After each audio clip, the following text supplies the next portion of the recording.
Alors, quel outil prévoir lorsque tu veux monter tes meubles? Parce qu'on me l'a demandé, notamment Omer m'a demandé de présenter un peu les outils que j'embarquais depuis la maison, depuis ma cave, pour pouvoir venir sur le chantier et ne manquer de rien.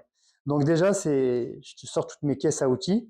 J'en ai pas plus que ça en fait quand je me déplace et je fonctionne avec une caisse que je trimballe avec moi dans les logements, celle-ci que je vais présenter, et après, c'est les petites caisses qui restent dans un appartement avec tout le stock et tout le matériel. Donc, dans un premier temps, tu as toujours besoin d'une rallonge, enfin d'un enrouleur, du moins, un voire deux. Là, j'ai pas, mais il te faut une lumière aussi, parce que des fois, tu travailles dans des lieux où c'est pas trop éclairé, c'est la galère de monter les meubles dans ce cas-là. Et ensuite, voilà ce que je prends. Nous, on monte les meubles à deux. Donc, tu as deux visseuses perceuses. Donc, moi, je fonctionne qu'avec du Makita. Pareil, Omer me l'a demandé quelle marque je préférais. Moi, je suis un pro Makita comme un pro Samsung. Donc, je fonctionne qu'avec deux marques dans ma vie. Et l'avantage de ça, c'est qu'en fait, tes batteries te servent à tout. Donc, j'ai beaucoup de batteries, j'ai deux ou trois chargeurs. Et en fait, je suis hyper facilité. Donc là, tu as une visseuse vraiment format de main qui est petite, pas trop lourde, comparée à celle-ci, qui est une des premières que j'avais, qui est très lourde, très grosse, mais plus puissante. Après, pour monter un meuble, ça suffit entièrement d'avoir une visseuse comme ça. Donc ça, on adore. Après, tu as tes embouts, pareil, des embouts Makita. J'en ai deux ou trois boîtes parce que des fois, tu as besoin du même embout et ça suffit pas d'avoir une seule boîte.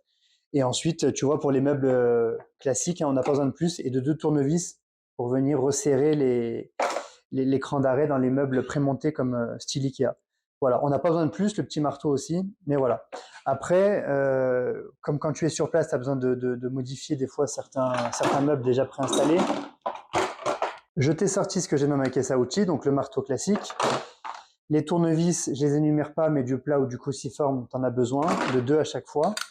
La pince molly pour pouvoir installer des meubles au mur ou de la déco. Donc tu es obligé avec les vis molly qui vont avec. Hein. Diverses pinces coupantes, tranchantes, des clés à molette, des pinces pour resserrer, pareil, tout ce qui est tuyauterie et tout ça, et des pinces coupantes. Donc c'est assez basique, mais des fois ça te manque.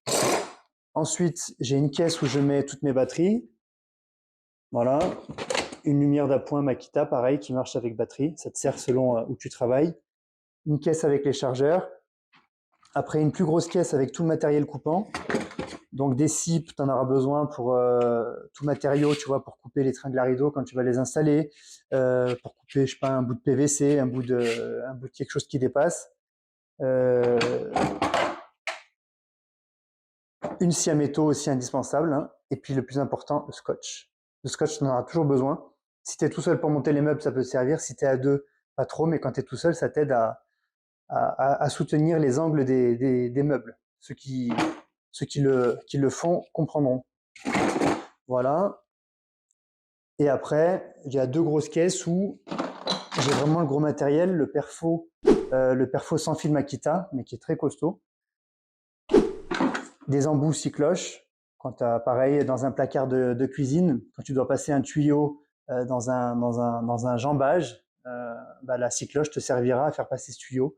Quand tu es en fin de chantier que ça n'a pas été fait par l'artisan et que tu veux pas le rappeler parce que s'il met une semaine ou 10 jours à venir, eh ben tu le fais tout seul. Mais bon, la plupart du temps, c'est prévu. Et après, j'ai plein de forêts. Donc je prends toujours pareil chez Makita, hein, ça vaut vraiment, c'est pas très cher. Tu as les embouts, tu as les forêts métal, forêt bois et forêt béton. Voilà.